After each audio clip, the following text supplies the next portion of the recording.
Highway પર દરુનિયા પાસેથી પસાર થતી એક ટ્રકનું ટાયર ફાટતા આગ ભભૂકી ઉઠી।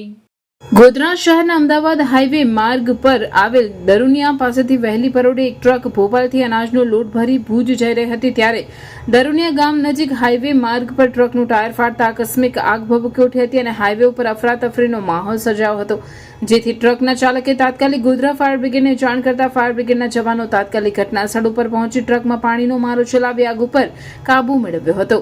આગના બનાવને કારણે સ્થાનિક પોલીસ પણ ઘટનાસ્થળ પર દોડી આવી હતી। ટ્રકના પાછળના ટાયરમાં સૌપ્રથમ આગ લાગ્યા બાદ ટ્રકના પાછળના ભાગમાં આગ પ્રસરી જવા પામી હતી। ટ્રકના પાછળના ટાયરમાં સૌપ્રથમ આગ લાગ્યા બાદ પાછળના ભાગમાં પાણીનો મારો ચલાવી આગને કાબૂમાં લેવામાં આવી હતી, જ્યારે ટ્રકમાં આગ લાગવાના બનાવને કારણે ટ્રકમાં રહેલ અનાજનો લોટ બળીને ભસ્મ થઈ ગયો હતો, જ્યારે હાઈવા ઉપર ટ્રાફિકને અડચણ ન ઊભી થાય તે માટે સ્થાનિક પોલીસ ઘટના સ્થળે દોડી આવી હતી।